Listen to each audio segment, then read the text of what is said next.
Hello, my name is Curtis Stone, and this is an introductory video to my workshop called Profitable Urban Farming. I run this as a 1 and 2 day workshop. The 2 day workshop goes into a little bit more detail on things and covers some topics like microgreens and some more specific things regarding to production. The 1 day workshop covers basically everything, looks at everything, but of course in 2 days is going to be a little bit more detail than there would be in a one. So this is an introduction to that workshop and what my farm in Kelowna, BC is all about. So I own and operate a farm called Green City Acres, which is a commercial urban farm that farms on multiple plots in the city of Kelowna, BC, Canada. So these are mostly downtown and they are mostly within a 1.5 or 2 kilometer radius of each other. So they're all relatively close. The farm grosses around $75,000 on 15,000 square feet, so that's about a third of an acre. This is one of my plots downtown. This is sort of my flagship plot. It actually is unlike most of my other urban plots. It doesn't have a home on it. It's just a vacant lot, and I lease this from the owner. And it's in a really nice neighborhood. It's about 5,000 square feet. This is a plot that I call high rotation, meaning that each of these beds will get turned over multiple times in the season, often at least 4 times in the season. So these are quick growing crops like baby leafy greens and quick growing root vegetables like radishes and turnips, some baby beets, sometimes carrots, red Russian kale, things like this. In the back we have a couple of greenhouses. These are just 36 feet long because the plot is only about 50 feet wide.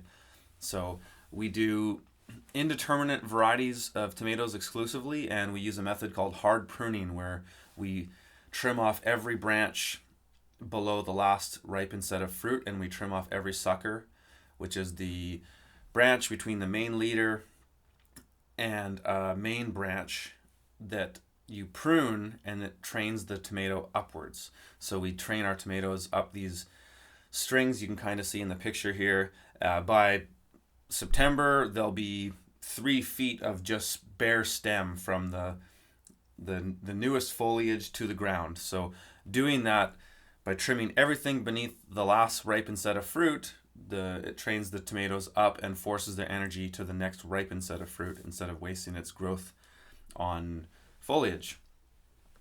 So last year we did 2,000 pounds of tomatoes between these 2 greenhouses and 2 other ones I'm going to show you that are in my backyard.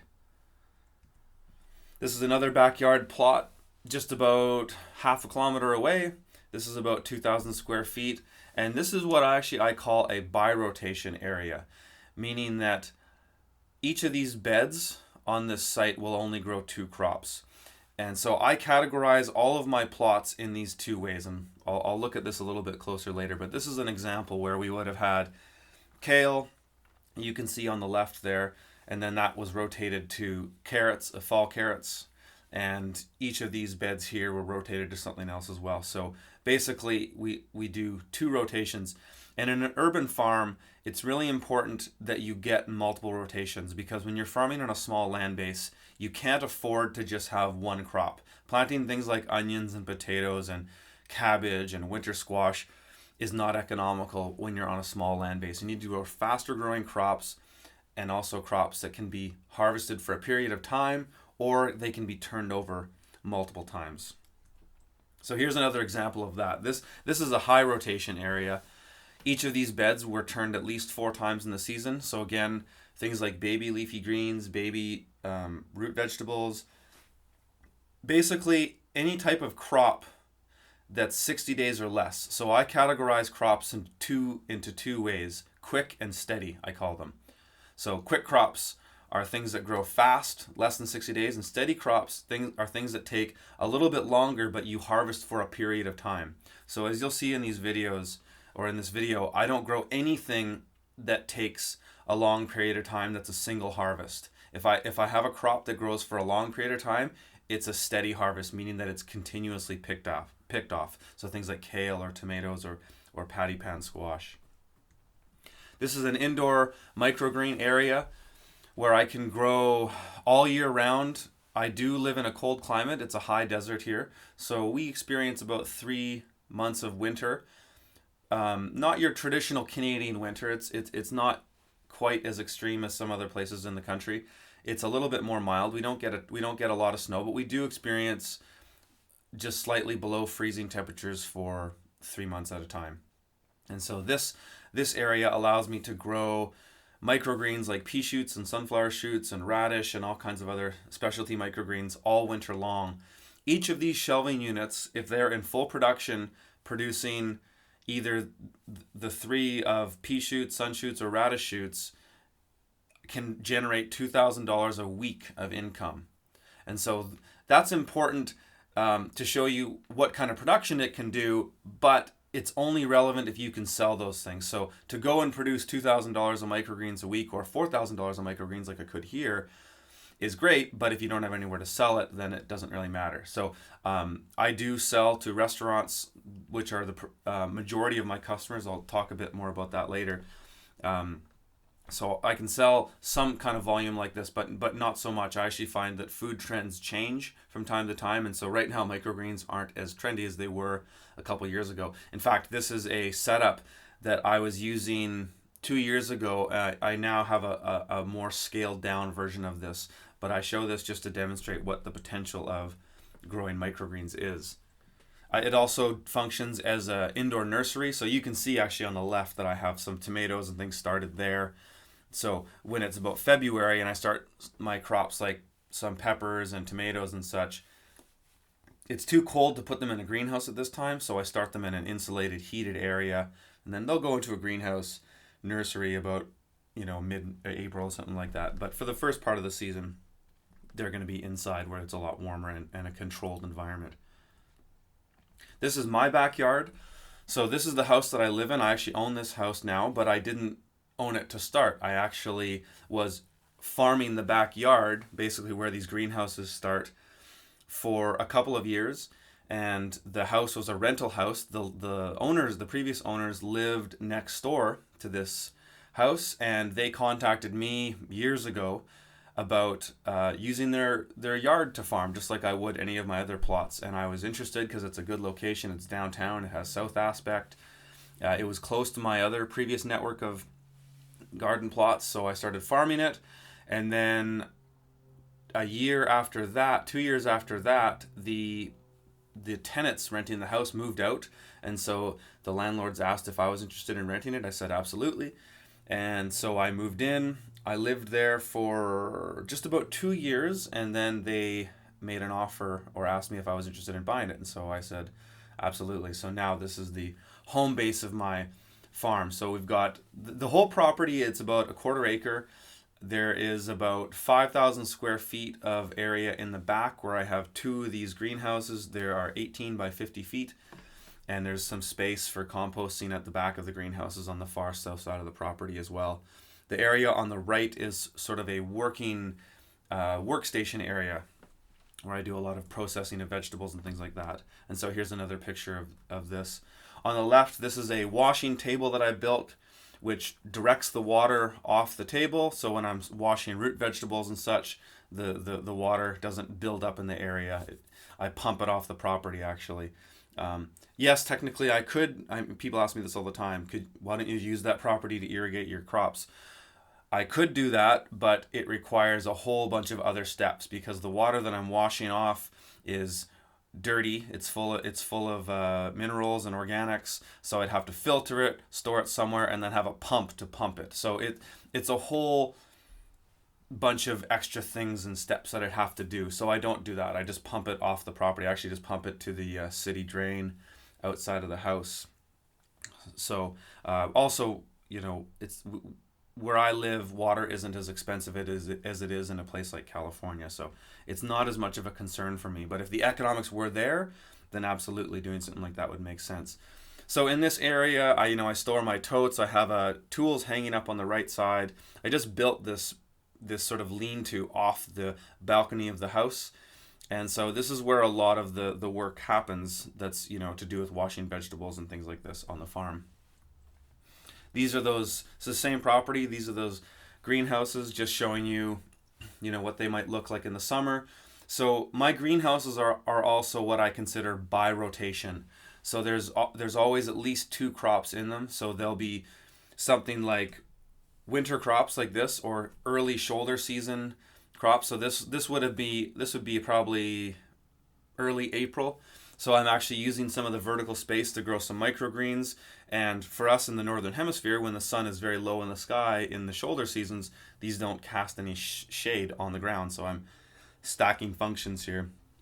We've got greens below, and those greens will all finish their cycle by about mid-May, and then at that point, tomatoes go back into the greenhouse, and then those tomatoes will be there until early to mid-October, and then I'll actually put some overwintered greens into the greenhouse after that. So sometimes I can get 3 different crops in the greenhouse. These are my neighbors, Roger and Hélène, who help on the farm. They provide an amazing amount of help, and they do all of my tomato maintenance. So I have a great agreement with them where in exchange for food from the farm year round, they come and do my tomato work, which has been amazing because they really know what they're doing with trimming the tomatoes. And ever since Roger and Hélène have started helping me with my tomatoes, my tomato production has literally doubled. This is the front yard of my property, and this is an example of a birotational area. So this was just lawn until last year. I actually wasn't using it before. When I was just renting the house, I didn't go as full on with it as I have since I've been taking ownership of it. So this again is birotational area. So one group of crops before a summer crop goes in. So here we've got crops that can grow well in the cooler time of the year. So on the right we've got 5 beds of radishes, and then we've got 2 beds of arugula. So all in all, in this crop, before I even got my main summer crop in, I pulled 1,000 bunches of radishes out of there on the right and about 80 pounds of arugula on the left. So this is what it looks like after those crops came out. These go in about mid-May, early May. I use some landscape fabric so I don't have to bother weeding or anything. There's drip irrigation installed underneath. And all I really do here is harvest. So all in all, I forget exactly how much I pulled out of patty pan squash here, but all in all, this plot, which is just 1,100 square feet, generated $6,500 of revenue in just a 7-month season. So anywhere in the southern U.S., these numbers could be greatly extended. When I started the business, we did it entirely by bicycles. Kelowna is a relatively flat city, so to start, it actually worked, and it allowed me to build a business that didn't have a lot of overhead costs right off the bat. And this is something that's very important and something that I get into in detail in the workshops, is how important it is to maintain a low overhead and how you would go about doing that. One of the ways I did was starting it by bike. And that wasn't really the main reason I started it by bike. I started it by bike because I wanted to do it that way. I was an avid cyclist. I did a trip down the West Coast a year before I started my farm, and I realized that I love cycling every day and having that physical exercise, breathing fresh air, riding just invigorates you. And it turned out to be actually a great marketing thing. People really identified with it, and we became known as the bike farmers, and people would come to buy our stuff because, hey, you guys are those hardcore bike farmers. So it was actually there was a lot of stacked benefits in it besides from just the health benefits that I had. There was the low overhead and the marketing, and so it worked out really well. I don't run it exclusively by bike anymore because some of my restaurant customers are a little further out of town, so we do use a little small truck that I'll show you in a second here. But this is my colleague and I, Dan, going to a farmer's market on a Saturday. We're probably pulling about $1,500 of product, and we have all of our market gear, tents, tables, display boxes, and everything there all in once. So it when I was doing the market this way, it always took 2 of us to do it. And so I have a trailer that daisy chains one behind the other. And so we needed 3 trailers to get everything to the market. And it was about a 15-minute bike ride, not that far. And this is how I would use the trailers when it came to doing work on the farm. So I actually pull my BCS rototiller around on the trailer. It weighs about 400 pounds. We have electric assists on the bike, so there's a little bit of help pulling things around, and even I can daisy chain this second trailer behind it and have other secondary tools or some totes if I'm going to do some harvesting.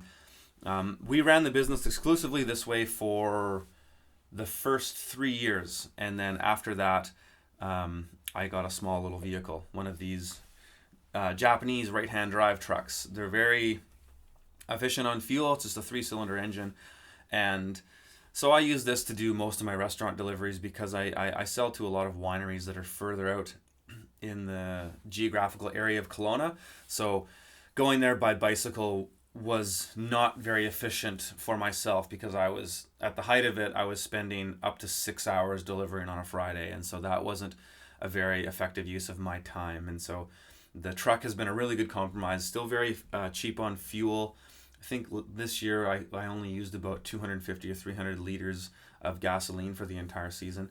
I still do most things by bike. When I go to a plot to maintain it, harvest and whatnot, it's always by bike. The truck is really only used for delivering. And so I got another one of a little van. Somebody sold me this for really cheap, so I bought it, and I like to use it for delivering to restaurants when the weather is really poor. So if it's really hot and sunny, I prefer to take this so the product stays in the shade, or if it's really rainy or something like that, I prefer to use this. The truck is also good for having to move compost around and things like that to my other garden sites. So restaurants are the vast majority of the customers that I sell to. I'd say our farm is about 80%, 75, 85% selling to restaurants. So they're not all high-end restaurants, though a good chunk of them are. And so this selling to restaurants has allowed me to grow a lot of crops that I wouldn't necessarily be able to grow and sell at the farmer's market. And so I'll show you some of those coming up. But selling to restaurants really allowed me to grow the farm because there was only so much I could sell at the farmer's markets. And developing relationships with chefs has sort of had an effect of an exponential marketing effect, because chefs, especially the ones in the local food scene, really talk about where they get their stuff. They love the idea and they brag about it to their customers. And so ever since I've started selling to some of the higher profile chefs in my area, it's really led to so many other chefs and restaurants, as well as even other farmers market customers, because the chefs of today are really supporting and encouraging the local food movement. And so that's had a multifold effect on my farm. The farmers market is where I started growing. I talk a lot about the farmers markets and the restaurants in the workshop in very great detail, but farmers markets were a great place to start because you can kind of just show up with what you have and sell it. If you don't have the exact same thing from one week as you did the next week, barely anybody will notice. So it's a more of a forgiving market stream. And I still really enjoy the farmers market because it's a social outing, it's fun.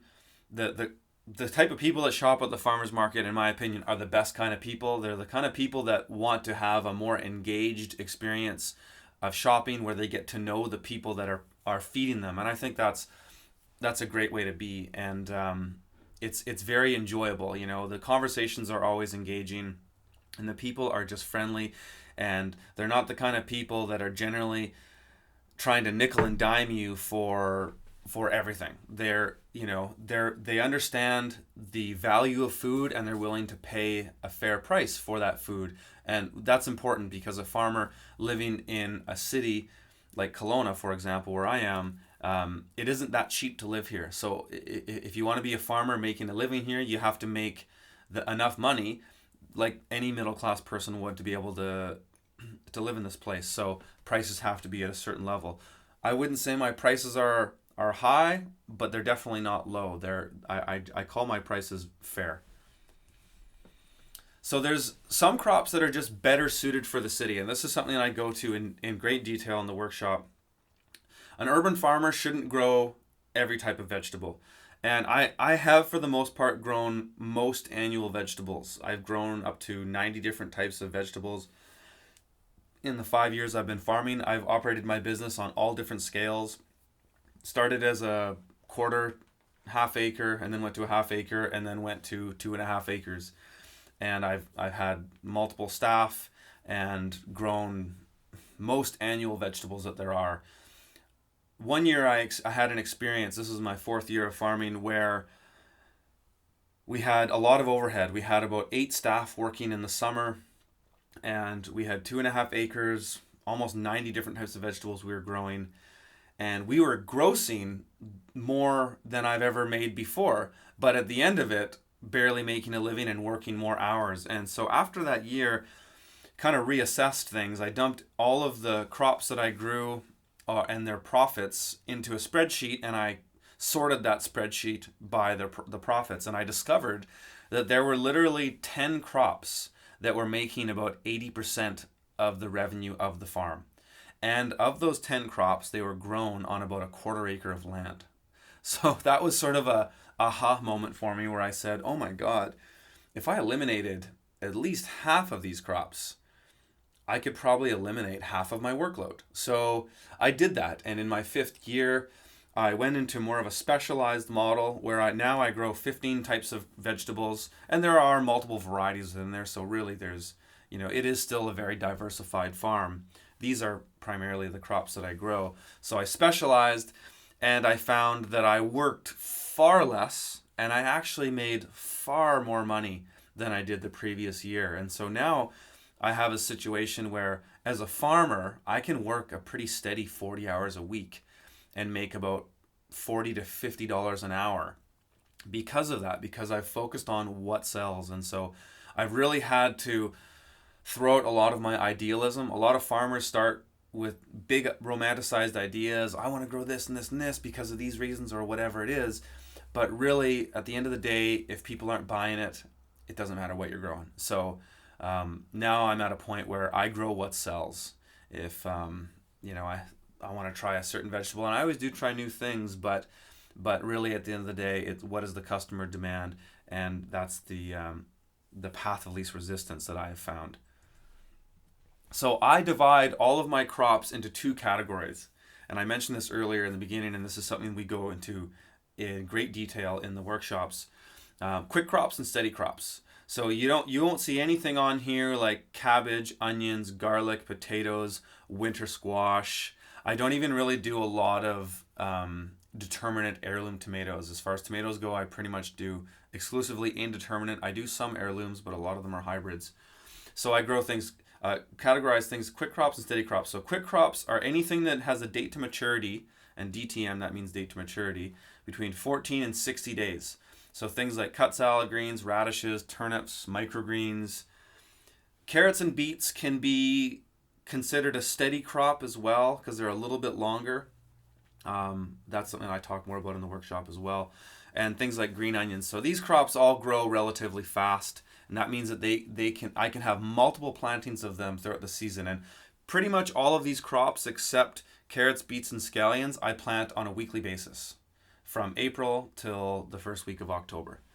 Steady crops are things that grow longer, and the reason I call them steady crops is because they're constantly picked. So, for example, a long season crop like an onion is basically a one-off crop. You grow it for, say, 120 days, and then you harvest it at the end of that.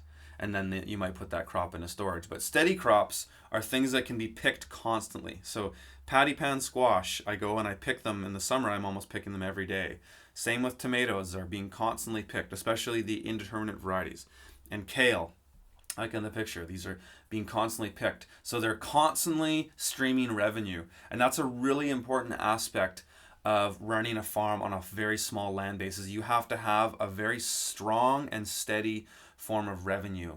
Most farms experience what we can describe as a bell curve, where they start slow and small in the early part of the season, and then they spike out in the summer and fall, and everything's growing at once, everything's coming off the farm, and you've got tons of stuff. But the problem is every other farmer is also in that same situation. So that's where you get into a situation where you're selling all the same stuff that everybody else has at the same time. So things now are in abundance, and the price, that affects the price. So it's really important to have a strong and steady form of revenue when you're farming.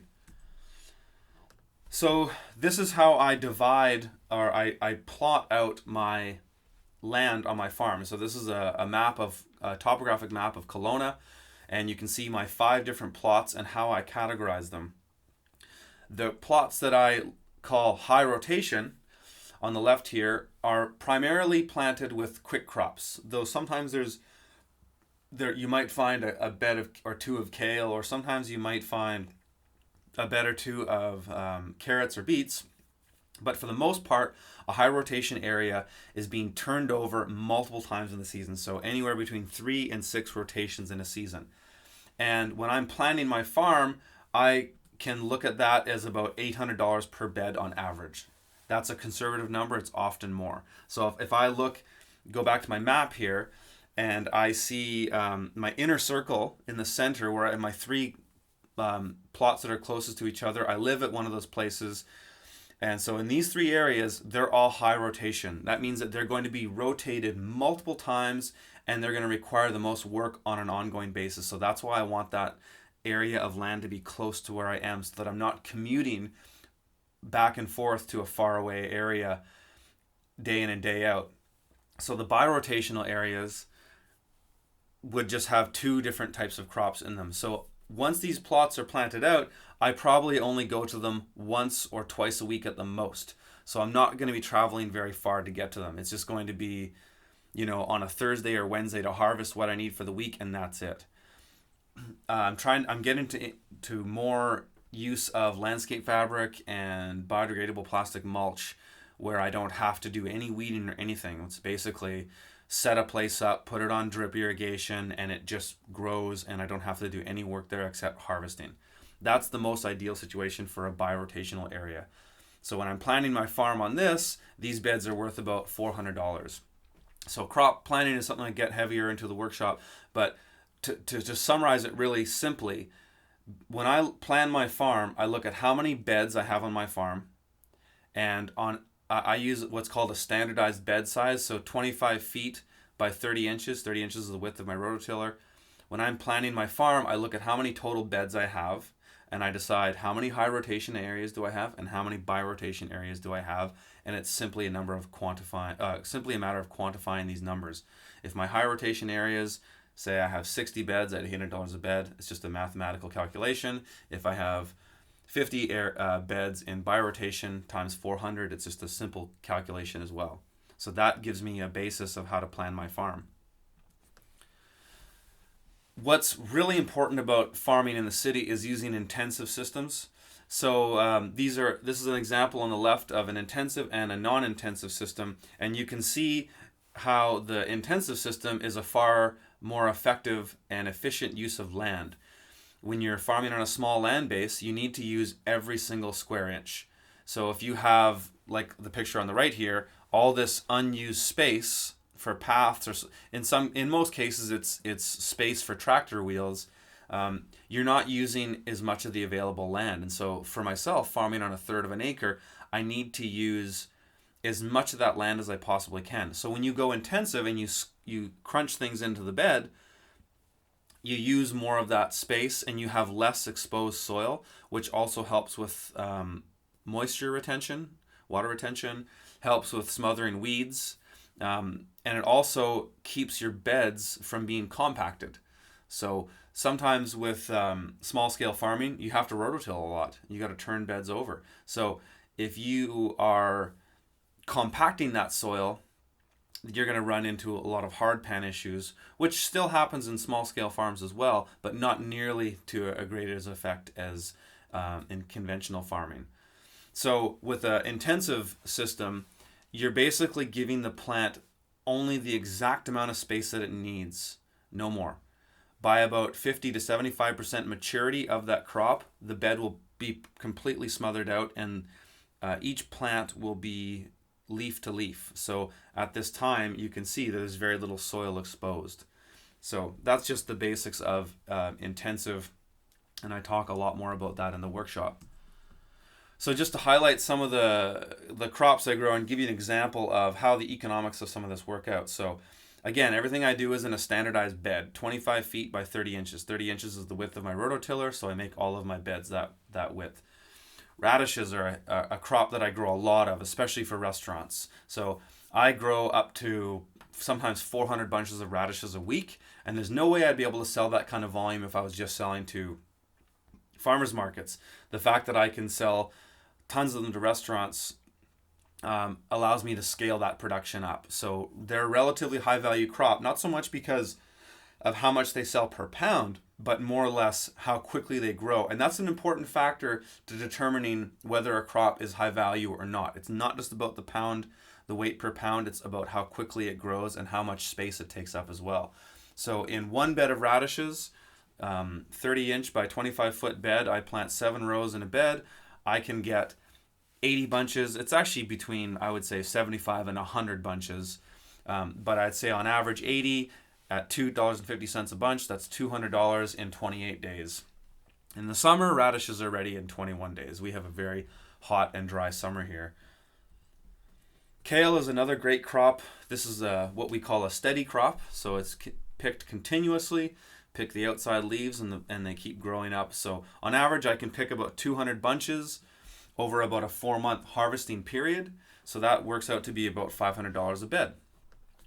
Another very profitable crop. And again, it's not necessarily about the price. It's the time, how much I can grow in a space, how long I harvest for, and how quick it's ready. Carrots.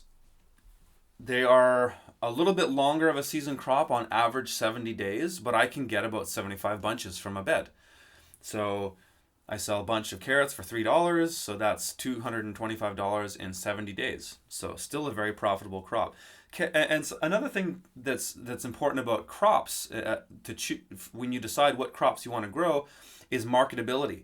Like, yes, I could just grow more leaf lettuce and make more per square foot, but there's only so much leaf lettuce I can sell in a week. A crop like carrots are very common, and everybody likes carrots, and I find that they pretty much always sell. I very rarely am left over with carrots at the end of a week.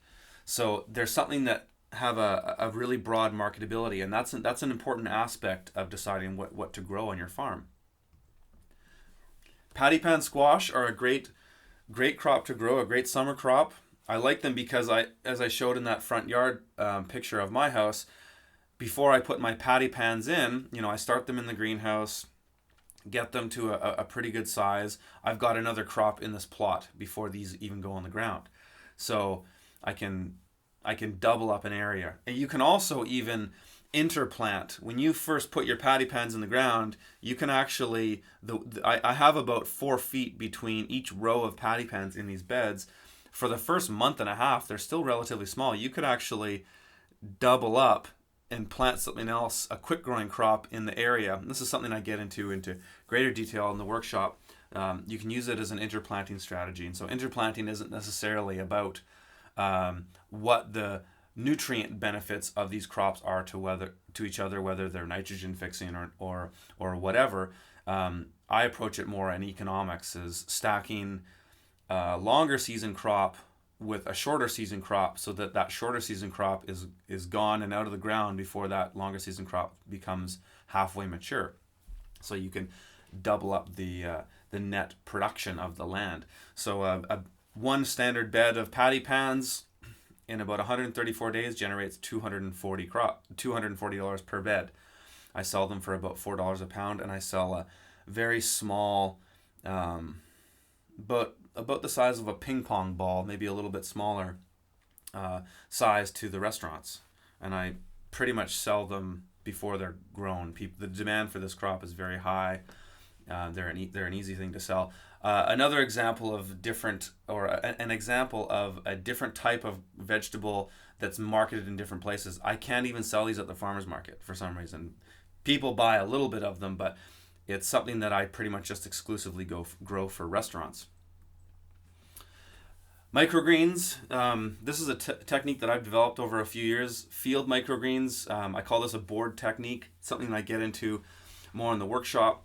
But in a little 6-foot bed, so I can divide a 25-foot bed up into 4 separate beds, and using a technique that's similar to growing tray-based microgreens, but doing it outside, I can grow 10 pounds of microgreens in 10 to 14 days, sell it between $15 and $20 a pound. So a 6-foot bed can make around $150 in 10 to 14 days. It's a pretty incredible way to grow microgreens, and a really quick way to beef up production of something. Also works as a really cool green manure way to build up soil. Like, so microgreens don't actually draw any nutrient from the soil. They only grow from the energy of the seed and the first photosynthesis that they encounter. So it's just a short window of time. Once a plant starts to grow its true leaves, its roots go deeper into the soil, and then it starts to draw nutrients from the soil. But microgreens don't do that. So this way, you can build up soil that's, kind of marginal, doesn't really have a lot of organics in it. You can harvest your microgreens, and what's left over is a pretty heavy organic residue that you can turn back into the soil. And so I've done this in some areas over the years, just built up tons of organic matter, as well as making tons of profit on a specific crop. So leaf lettuce, I do a lot of this. Leaf lettuce is great because you get multiple cuts. So I get at least 3 cuts on a bed. So over the course of 70 days, from seed to, maybe it's mature or ready to harvest by about 45, 50 days, you get a 20-day period where you can cut it and it'll come again. So I get at least 3 cuts. So I sell it for about $8 to $9 to $10 a pound. And so that's about $360 per bed. So you can see how some of the economics of these crops work out. And so I'll just explain here briefly. I do go into this into greater detail again in the workshop, but just to give you an idea of how the economics of this works. So this is what we would call a high rotation area, meaning that each of these beds will get turned over multiple times in the season. So there's 24 beds on this plot, and if I average $800 per bed, that's $19,200. And this is just a typical North American climate. This is probably at best what the more the colder climates in the United States would be. So if you're anywhere in the southern U.S., then these figures could be greatly expanded upon. So I'm in a Canadian climate, not an extreme cold Canadian climate, but I would say it's an average North American climate. So in 7 months, each of these beds can do $800. So that might look like, for example, let's just say one of these beds might have been radish to start. Then it went to spinach. Then it goes to leaf lettuce. And then it goes to turnips. So it can be turned over 4 times. I've turned over some of these beds up to 7 times in a season, especially if you're doing field microgreens or things like that in there as well. So this is in my hometown in Kelowna here, this is an average size of a front and backyard in my sort of suburban city. So if we're looking at the suburbs, there's tons of opportunity to farm commercially in places like this.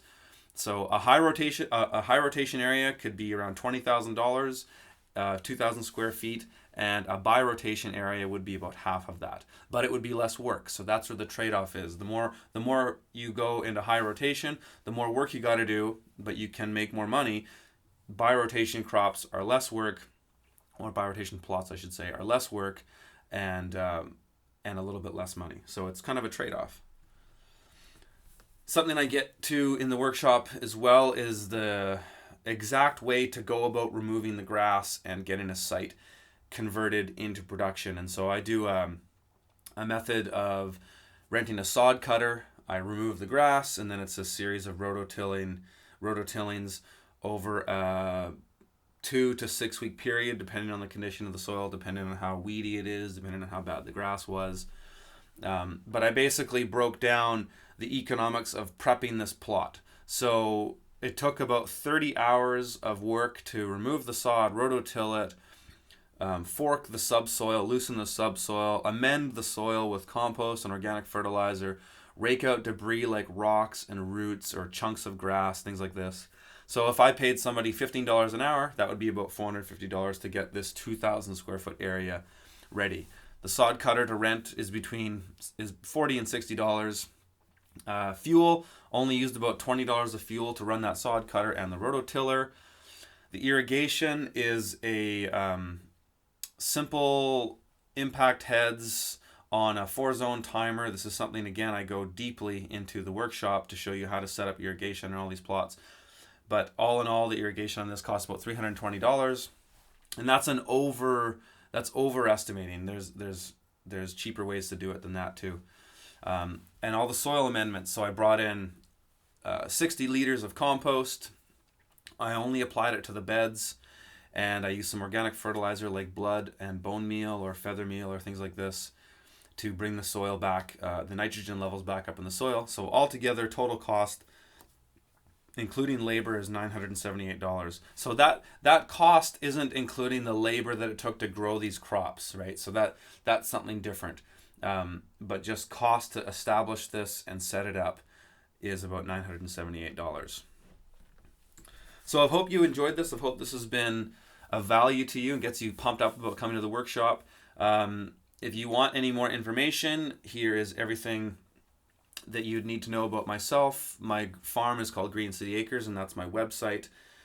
You can find me on Twitter and Instagram at Green City Acres. I have a YouTube channel where I provide some videos about farming, what I do. I also am doing a question and answer video series. So if you have a question you want to ask of something you've seen or something you're curious about, write me an email and put in the subject line urban farming question and do it in 100 words or less, and I'll make a video of your question. And first, just cruise my videos to see if I haven't already covered that topic, because there are a lot of really common questions that people ask that I've answered a couple times over. So make sure you see if it's already been answered. But feel free to send me any questions you have. If you haven't seen it up there, my email below, curtis@theurbanfarmer.co, and you can find and like me on like us on Facebook at facebook.com/greencityacres. So I hope this has been valuable. Thank you again for watching, and please subscribe to the YouTube channel and like us on Facebook and Instagram and all that stuff too. Thanks for watching. Take care.